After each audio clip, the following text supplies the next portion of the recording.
Olá, sou Vander Amaral e hoje falaremos sobre as questões indígena e negra e a ditadura. Um período que compreende entre 1964 e 1985, o maior período que se caracteriza pela ditadura civil-militar no Brasil. Corresponde à aula 10 do nono ano do ensino fundamental. Falando de as relações entre a ditadura e minorias como indígenas e negros no Brasil, podemos inicialmente abarcar sobre o racismo, o etnocentrismo, né, digamos assim, que é muito forte, que é bastante característico dessa relação da ditadura civil-militar com essas duas minorias, com a indígena e negra. O racismo muito forte desde a época da colonização, iniciando-se com os nativos indígenas, mas também com os negros posteriormente, a racialização, né, o preconceito e também de forma estrutural a marginalização desses povos nessa sociedade etnocentrista, né?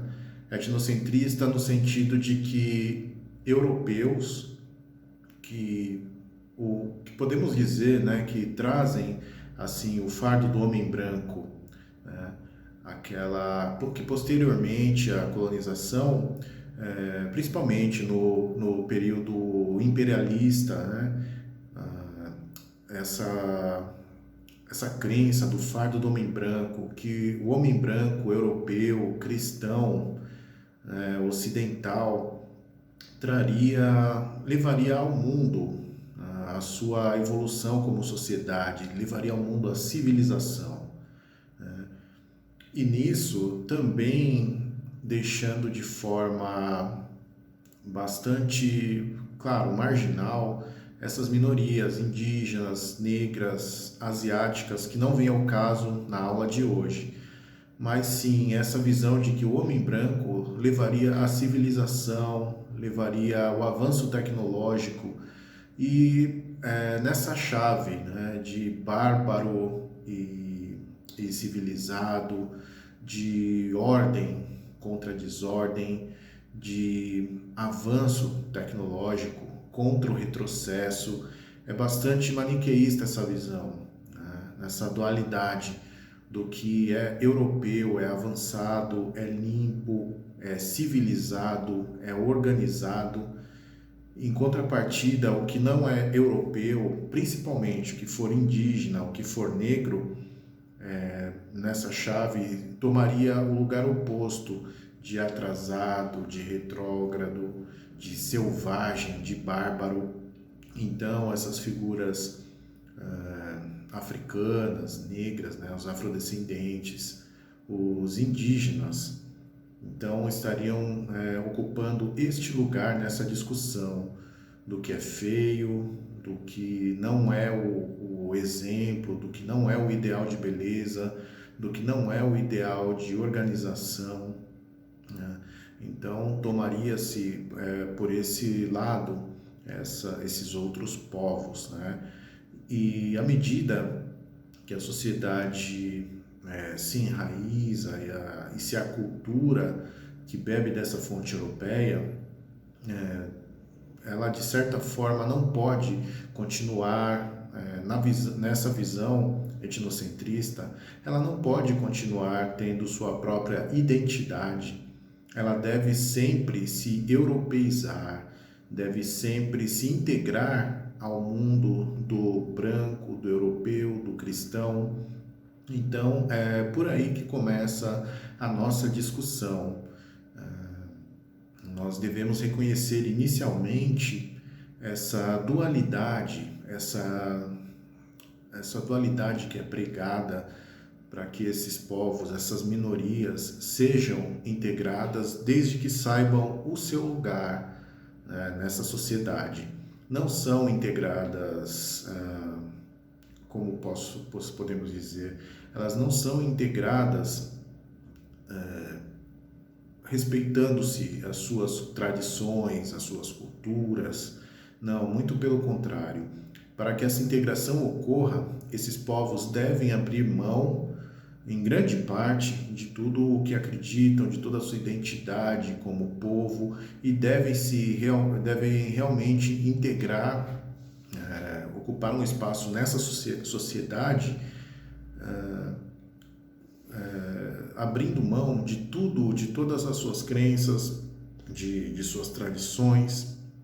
É realmente algo bastante violento de se pensar, de se imaginar, mas só assim, deixando toda a sua bagagem para trás, ou quase toda, para que não sofram preconceitos, para que sejam aceitos de forma que se sintam acolhidos, digamos assim. Esses povos devem deixar para trás tudo que são, tudo que tem de identidade enquanto povo, enquanto religião, ainda que mantenham muitas de suas tradições, são vistos na sociedade com bastante preconceito, com bastante reserva. Então, nesse sentido que esses povos se encontram desde a época de colonização, desde a época, digamos assim, da ocupação europeia, no caso do Brasil, portuguesa, e no caso dos negros, povos que foram escravizados. Apesar de que, como a Europa e a África eram continentes já conhecidos, haviam algum contato, ainda que mínimo, mas já havia algum conhecimento entre esses dois povos. No caso dos indígenas, não, era tudo muito novo, principalmente para os europeus, que ocuparam as terras, as terras que os índios já estavam há muito tempo, mas que também havia uma diferença enorme entre as culturas. A propriedade privada não era algo pertinente aos indígenas das Américas, por exemplo. Então houve esse grande choque e os europeus, claro, com armas mais letais, com outros avanços tecnológicos, com as doenças, né, de que os indígenas das Américas não tinham contato e eram bastante suscetíveis a infecções, que levou grande parte desses indígenas a óbito. Já com os africanos era um pouco diferente, né, já porque existia esse contato e tem algumas particularidades que nós não vamos tratar aqui, né? São coisas realmente de um outro momento, mas que neste assunto que abordaremos nessa aula fazem bastante sentido. Ainda que passado bastante tempo, nós estamos aqui tentando organizar esse pensamento desde a época da chegada europeia nas Américas, para que nós possamos continuar com um embasamento, um embasamento correto, um embasamento mais crível, né? Que dê para que raciocinemos e compreendamos o que ocorre nessa relação da ditadura, né? Da ditadura militar, desse período de 1964 a 1985, que ocorreu no Brasil. Então, essa relação nós podemos concordar, podemos dizer que tanto com o povo negro, né, que já acabou se integrando de uma outra forma que os indígenas, até porque os indígenas já tinham suas áreas de habitação, né, e acabaram sendo expulsos das áreas ocupadas pelos europeus, mas continuaram, claro, com um grande território, né, em locais mais afastados. Muito embora nós devamos também prestar bastante atenção de que, assim como os afrodescendentes não são um único povo de África, são vários povos, várias culturas, religiões diferentes, costumes diferentes, hábitos alimentares diferentes, biotipos diferentes, né? Nós não podemos cair nesse engano de que o africano fosse um só povo, até porque a África é um continente enorme, é um dos maiores continentes, né? E da mesma forma, nós devemos ter cuidado quando falamos dos indígenas, né? Principalmente os indígenas no Brasil. São vários grupos de indígenas, assim como os africanos, são vários povos, culturas diferentes, cada um com sua particularidade, cada um que ocupava um espaço territorial, um espaço geográfico, de onde tiravam seu sustento, organizavam sua sociedade, né? Não que os índios tenham ficado os indígenas, né, tenham ficado com uma pequena parte do território somente. Alguns povos sofreram violências tão grandes, não só no período em que tiveram o primeiro contato com os europeus, no caso do Brasil, os portugueses, mas também nesse período de ditadura, que foi uma época em que os militares empregavam políticas desenvolvimentistas e ocupavam áreas que eram restritas a determinados grupos indígenas. Vale lembrar, né, vale ressaltar que nesse momento, inclusive, muitos desses grupos indígenas sofreram tremendas violências, ao ponto de muitos deles serem até extintos, até desaparecerem, né? Os indígenas originários aqui, oriundos do território brasileiro, sofreram violência desde a mais remota época, considerando a chegada dos europeus no Brasil. Passaram também por escravidão, o que no imaginário é muito forte quando se diz escravidão, se lembrar somente dos afrodescendentes, somente dos africanos que aqui vieram, que para cá foram trazidos à força, que foram escravizados no território das Américas, mais precisamente do Brasil, né? Então a gente deve lembrar, sempre ressaltar que os indígenas também sofreram essa violência, né? Não só as violências físicas, mas violências da mais variada sorte, contato com outra cultura, como eu já disse, o organismo do indígena, né, o sistema imunológico, não tinha contato com determinados agentes infecciosos que os europeus trouxeram e que também dizimaram muitos dos seus. Infelizmente, algo bastante trágico, pois no momento atual passamos ainda no Brasil muitos dos sortilégios, né, que o povo indígena sofreu quando da chegada dos europeus, né? Esse contato, a aceitação, por exemplo, como é a abordagem desse povo europeu, etnocentrista, em relação aos indígenas, né? Como ocorre determinado tipo de conversão cultural com os indígenas, qual o interesse de grandes grupos em terras indígenas, que ocorre inclusive hoje. Nós ligamos a televisão, abrimos um jornal e temos notícias do que está ocorrendo em muitos dos territórios indígenas.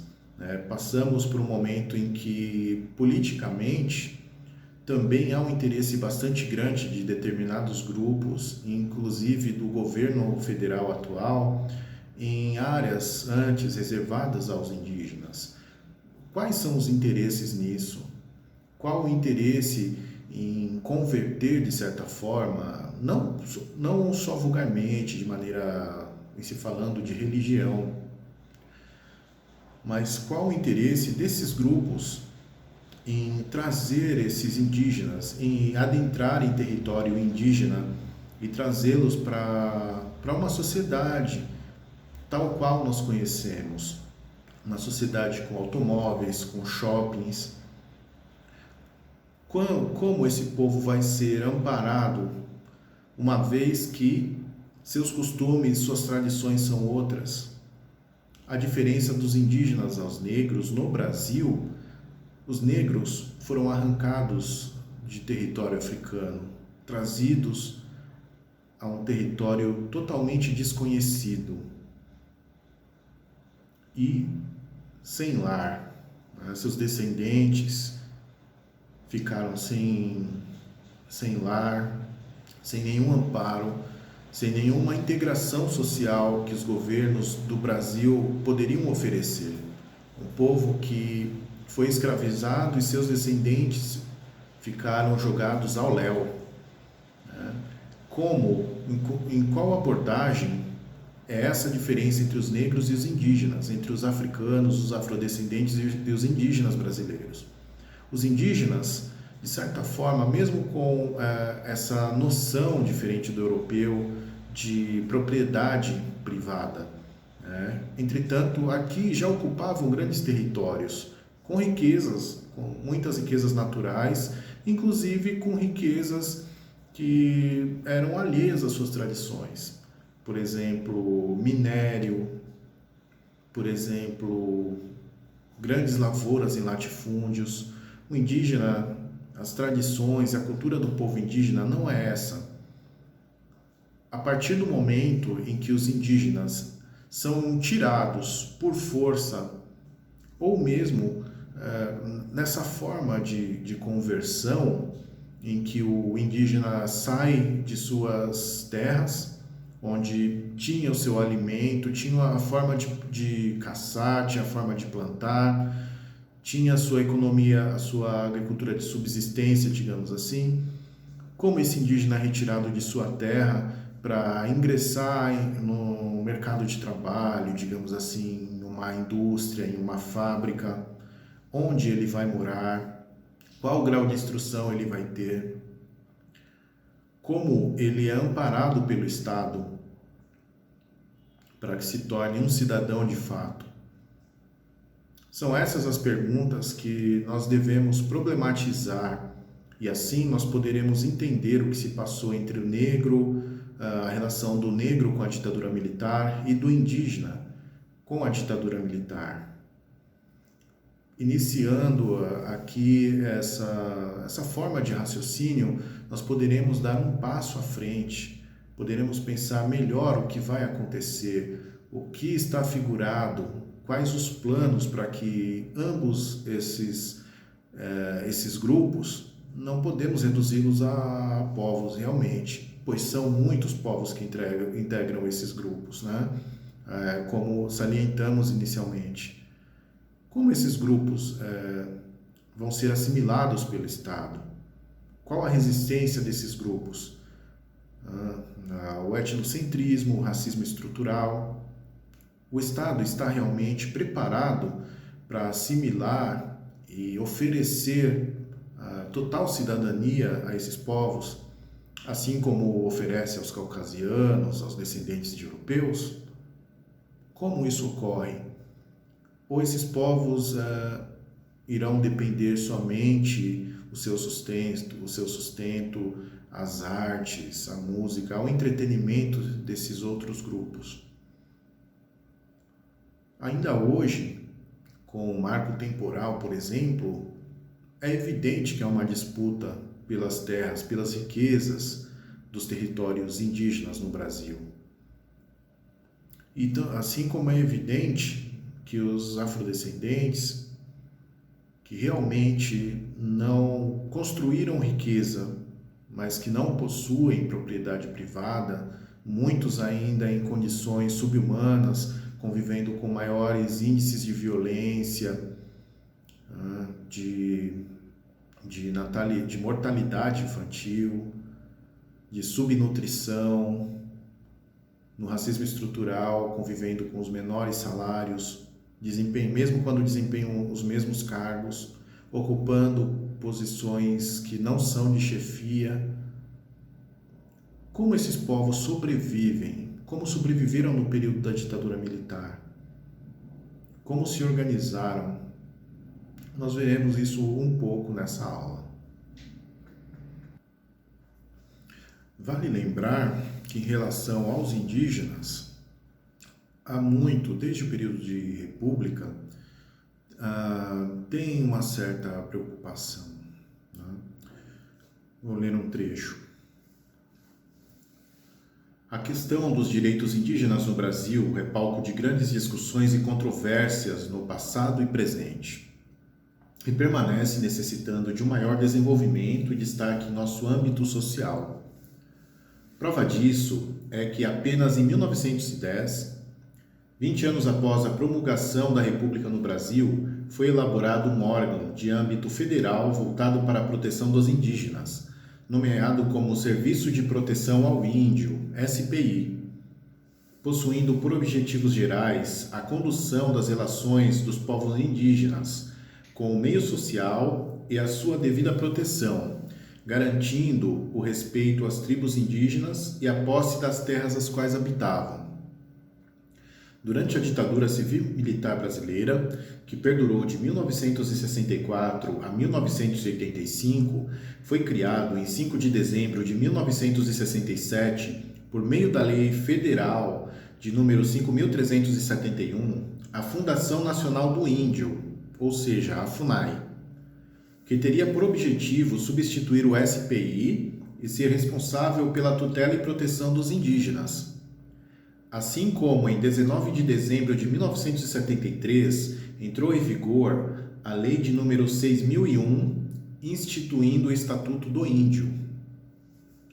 O SPI manteve-se em funcionamento de 1910 até 1967 e possuía de maneira teórica bons objetivos para as populações indígenas, mas a influência dos latifundiários e empresas extrativistas do Estado, no Estado brasileiro, acarretou uma total modificação na sua função originária. O SPI passou a exercer o papel de ponte para que esses latifundiários e grandes empresários pudessem ocupar os territórios indígenas.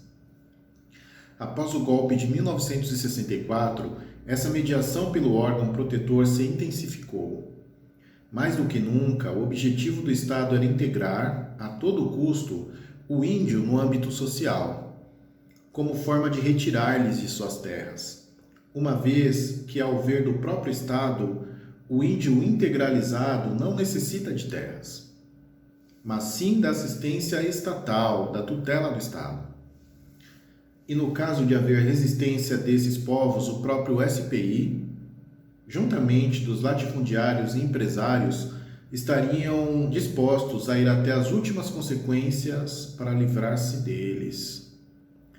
Na verdade, o que ocorreu, segundo o texto, segundo o autor, de que inicialmente havia sido criada essa instituição, o SPI, para que desse amparo aos indígenas, né?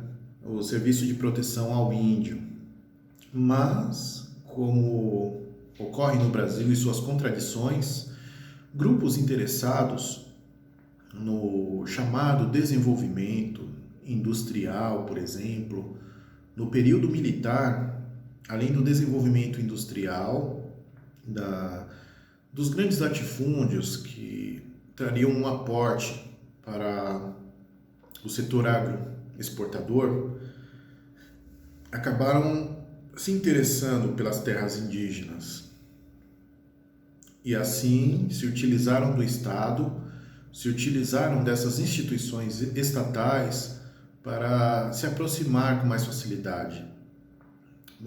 Ocuparam esses postos como se fossem braços, como se fossem tentáculos do Estado para atingir objetivos próprios, né?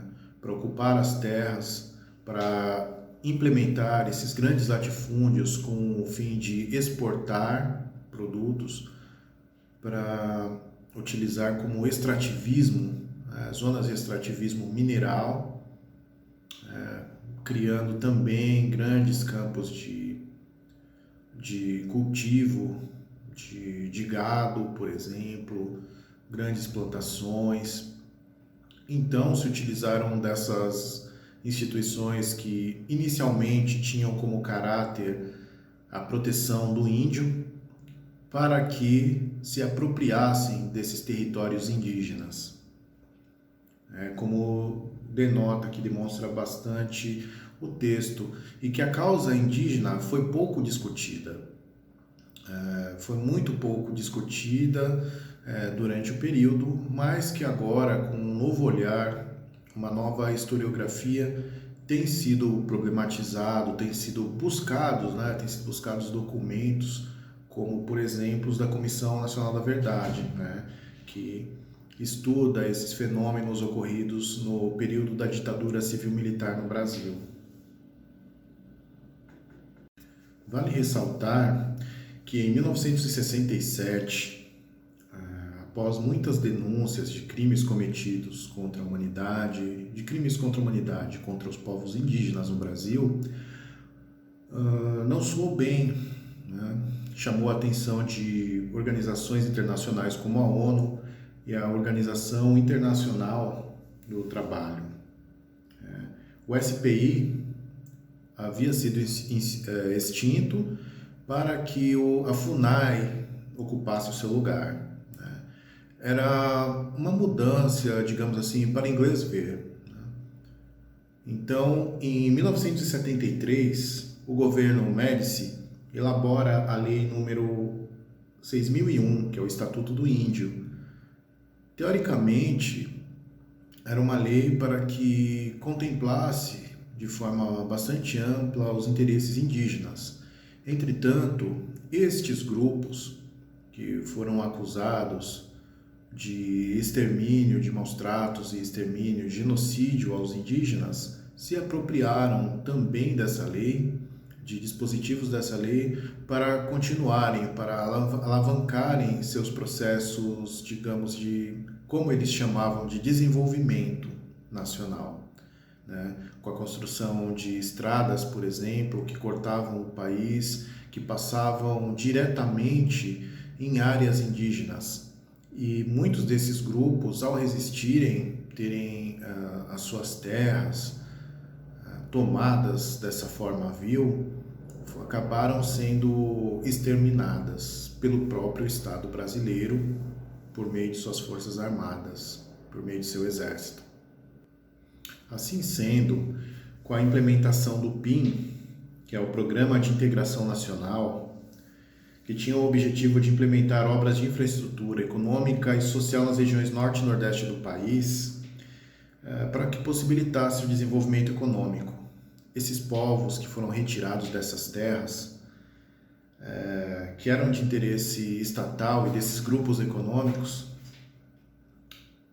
por meio dessa lei do índio e a intervenção do Estado, acabaram sendo vítimas da violência do Estado. Como, por exemplo, o caso da construção de rodovias como a BR-174, BR-210, a BR-230 e a BR-163. O que ocasionou, inclusive, durante a construção da BR-174, o genocídio do povo Waimiri-Atruari, durante a construção dessa rodovia na década de 70. Também conhecida como rodovia Manaus-Boa Vista, que tinha por objetivo ligar os estados do Mato Grosso, Rondônia, Amazonas e Roraima à Venezuela. O estado se deparou com o povo Waimiri-Atruari naquelas localidades. Eu vou seguir lendo um trecho.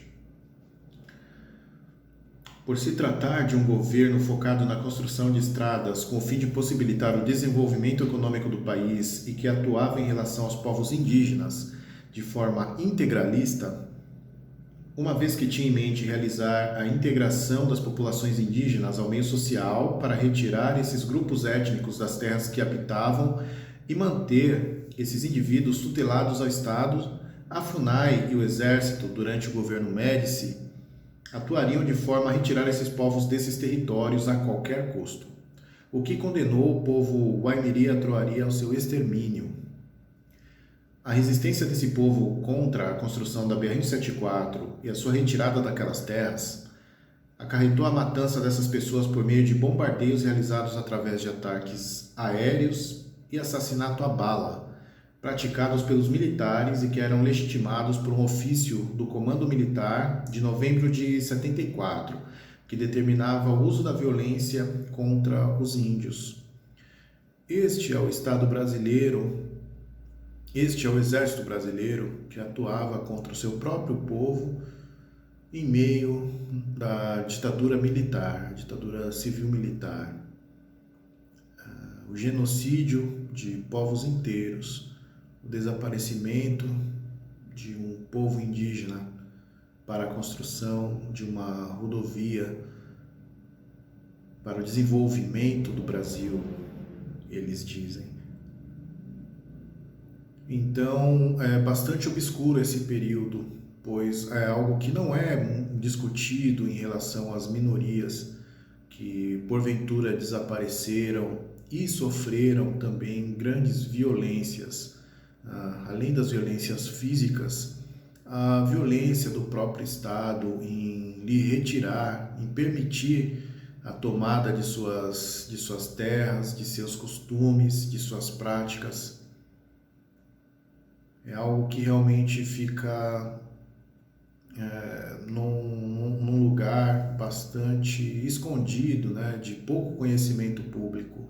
É algo que não é estudado devidamente com propriedade, né, pelas escolas. E ao contrário do que se pensa, do que se imagina dos povos, dos indígenas e dos afrodescendentes, a organização desses povos e a resistência vem de muito, muito longe. Para que nós entendamos melhor, por exemplo, falando-se agora dos afrodescendentes, vou ler sobre algumas instituições que nasceram antes mesmo da ditadura civil-militar no Brasil, bem no berço da República, digamos assim, para que saíssem da marginalização que o Estado promovia, a não integração como cidadãos de fato deste país. Em São Paulo, apareceram o Clube 13 de Maio dos Homens Pretos, em 1902, o Centro Literário dos Homens de Cor, em 1903, a Sociedade Propugnadora 13 de Maio, em 1906, o Centro Cultural Henrique Dias, em 1908, a Sociedade União Cívica dos Homens de Cor, em 1915, a Associação Protetora dos Brasileiros Pretos, em 1917, no Rio de Janeiro, o Centro da Federação dos Homens de Cor, em Pelotas, no Rio Grande do Sul, a Sociedade Progresso da Raça Africana, em 1891, em Lages, em Santa Catarina, o Centro Cívico Cruz e Souza, em 1918. Em São Paulo, a agremiação negra mais antiga desse período foi o Clube 28 de Setembro, constituído em 1897.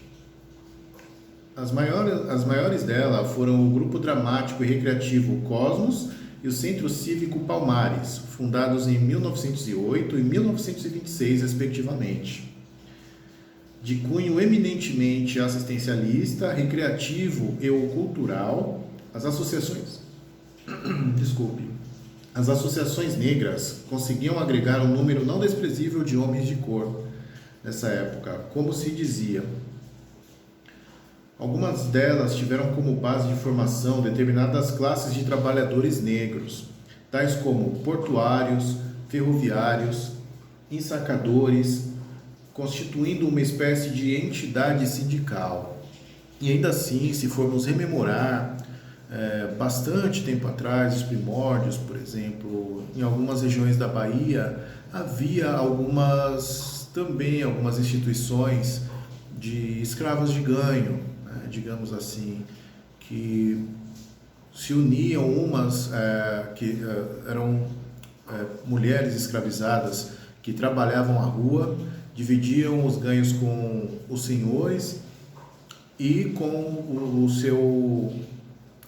seu rendimento juntavam e compravam alforria de outras pessoas escravizadas. Também houve a necessidade da criação de uma imprensa negra para que comunicasse artigos de interesse da comunidade negra. Por exemplo, em São Paulo, o primeiro desses periódicos foi A Pátria, em 1899, tendo como subtítulo Órgão dos Homens de Cor. Outros títulos também foram publicados em São Paulo, né? O Combate, em 1912, o Menelik, em 1915, o Bandeirante, em 1918 e o Alfinete, também no mesmo ano, assim como a Liberdade.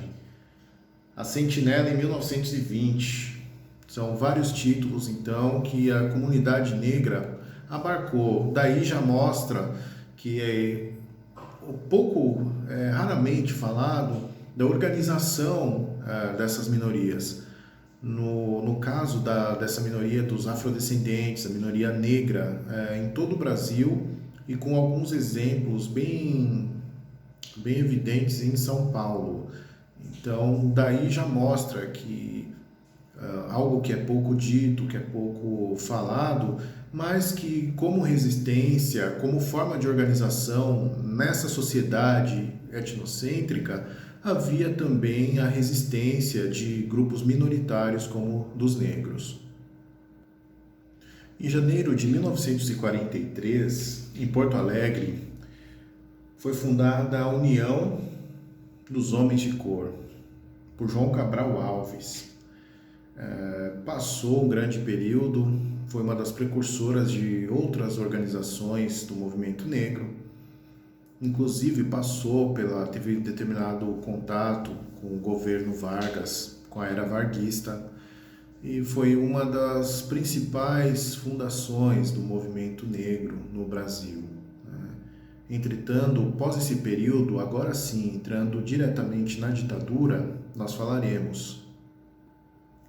Uma das grandes lideranças do movimento negro, em grandes períodos importantes da luta da resistência negra no Brasil, foi Abdias do Nascimento, que em 1944, no Rio de Janeiro, funda o Teatro Experimental do Negro. Posteriormente, ele se autoexilou nos Estados Unidos, durante o período ditatorial no Brasil. Agora eu lerei um trecho de um artigo em que denota a importância, na fala de Lélia Gonzalez, do movimento negro durante a ditadura. O golpe militar de 1964 representou uma derrota, ainda que temporária, para a luta política dos negros. Ele desarticulou uma coalizão de forças que palmilhava no enfrentamento do preconceito de cor no país. Como consequência, o movimento negro organizado entrou em refluxo.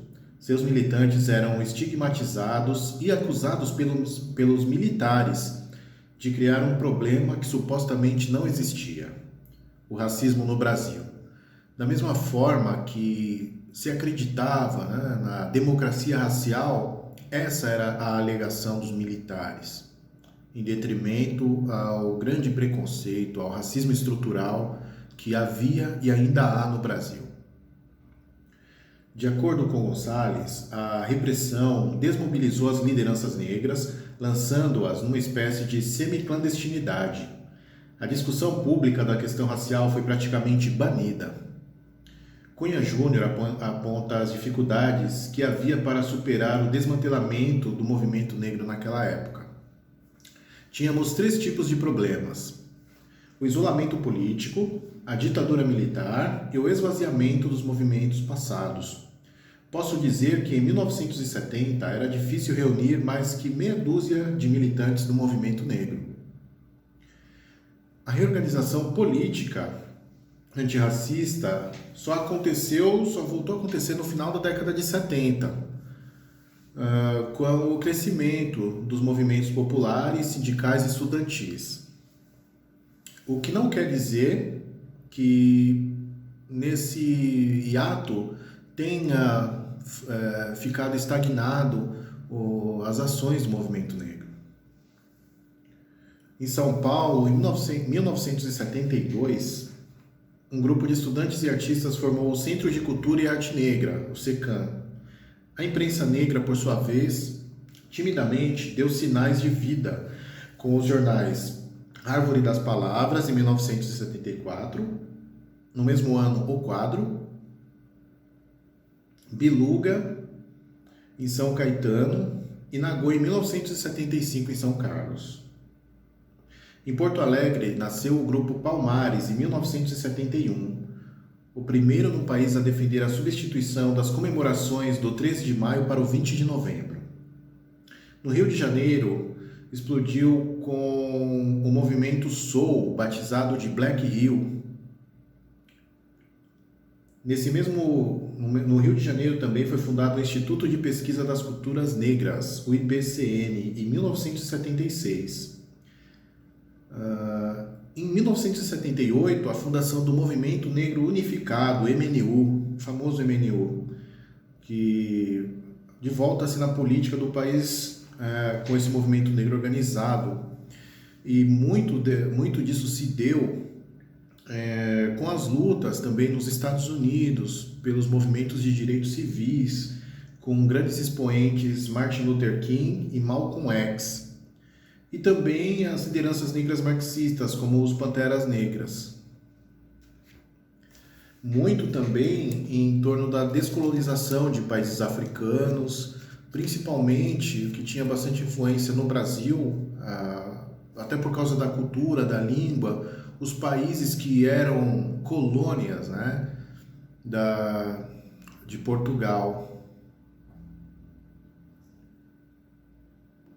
É bastante importante ressaltar também que um dos embriões do movimento negro unificado foi a organização marxista, né, de orientação trotskista, convergência socialista. Então, assim como na questão indígena, na questão negra, nós podemos observar que a resistência, que a militância, de alguma forma, estava ativa. O que não é muito divulgado, o que não é muito falado, mas que essas duas minorias estavam em efervescência, ainda mesmo no seio da ditadura.